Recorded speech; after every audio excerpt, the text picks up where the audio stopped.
Hello, patient builders and bloom enthusiasts. Welcome back to Professor Hoot's Crafty Corner. Professor Hoot has a truly spectacular, multi-part project for Flora the Fox. Professor Hoot yipped Flora the Fox, her tail wagging with curiosity. What magnificent thing are we building today? Professor Hoot's eyes twinkled. Today, Flora the Fox, we are embarking on making a paper flower ball, inspired by the traditional Kusudama. It's made by folding many identical units, or petals, and then joining them together to form a beautiful sphere. Flora the Fox tilted her head. Many pieces making one big ball, Professor Hoot? That sounds like a team effort. It is, in a way, Flora the Fox. Each piece plays its part. For one unit, you'll need a square piece of paper. To make a ball, you might need 5, 6, 12, or even more units, depending on the design. Professor Hoot chose several squares of pastel-colored paper, pink, lavender, and mint green, for a soft, spring-like ball. Let's focus on making one flower unit first, Flora the Fox. It's like making a single petal or a small flower. Take one square of paper. Fold it in half diagonally to make a triangle. Crease well and open. Now, fold the left and right corners of the square into the center crease line, forming a kite shape. Flora the Fox expertly folded a kite. I remember this shape, Professor Hoot. Good. Now, at the top of your kite, where the two folded edges meet, fold those same two edges outwards again, so their inner edges now align with the outer edges of the kite. This will create two smaller triangular flaps pointing outwards from the center line, on top of your kite shape. Flora the Fox carefully made these outward folds. It makes it look more layered. Exactly. Now, take the bottom point of your kite, Flora the Fox. Fold this bottom point upwards to meet the point where those two small outward triangular flaps begin, near the widest part of your kite. Crease this well. Now, you will see two loose triangular wings on either side of this central folded section.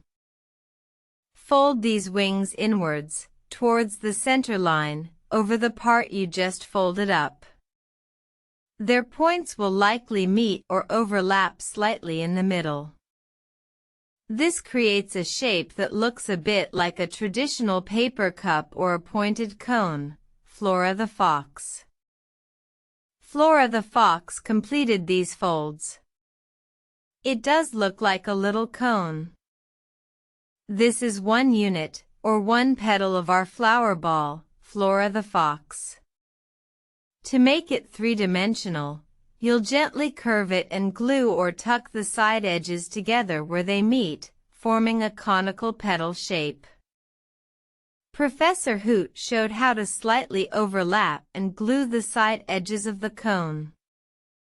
Now, Flora the Fox, imagine we make 5 or 6 of these identical conical petals. Once you have several, you arrange them in a circle, with their points meeting in the center, and glue their sides together where they touch. This forms one beautiful flower, made of several units. Professor Hoot took out 5 identical units he had prepared earlier and glued them side by side, their points touching. A lovely 5-petaled flower emerged. Oh, Professor Hoot, that's a complete flower, exclaimed Flora the Fox. It is.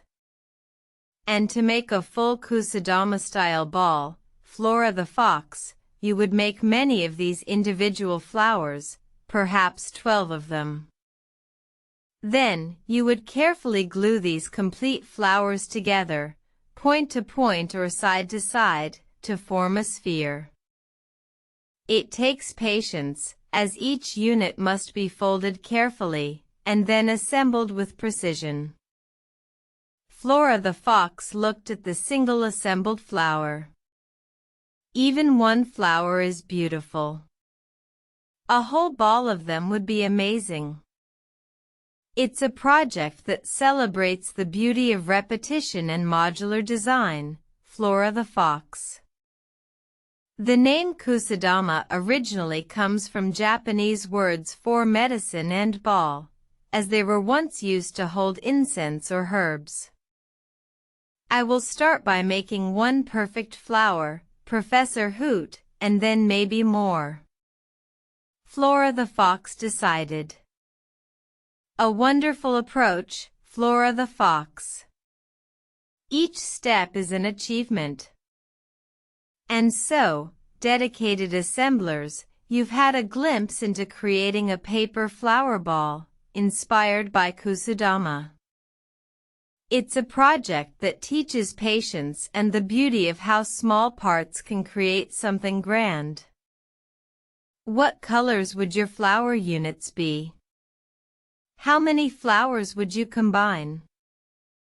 Even making a single multi-petal flower unit is a lovely craft.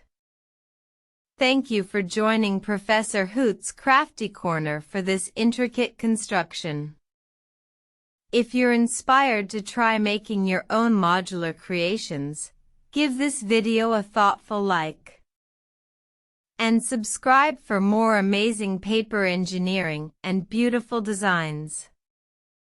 Happy folding, everyone, and may your patience bloom into something wonderful.